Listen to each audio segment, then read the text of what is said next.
السلام علیکم ورحمۃ اللہ وبرکاتہ۔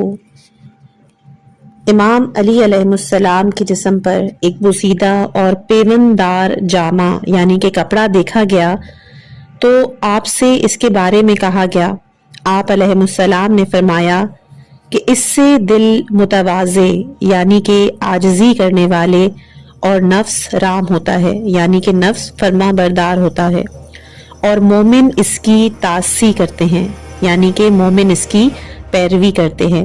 دنیا اور آخرت آپس میں دو ناسازگار دشمن اور دو جدا جدا راستے ہیں، چنانچہ جو دنیا کو چاہے گا اور اس سے دل لگائے گا وہ آخرت سے بیر اور دشمنی رکھے گا۔ وہ دونوں بمنزلہ مشرق و مغرب کے ہیں، اور ان دونوں سمتوں کے درمیان چلنے والا جب بھی ایک سے قریب ہوگا تو دوسرے سے دور ہونا پڑے گا۔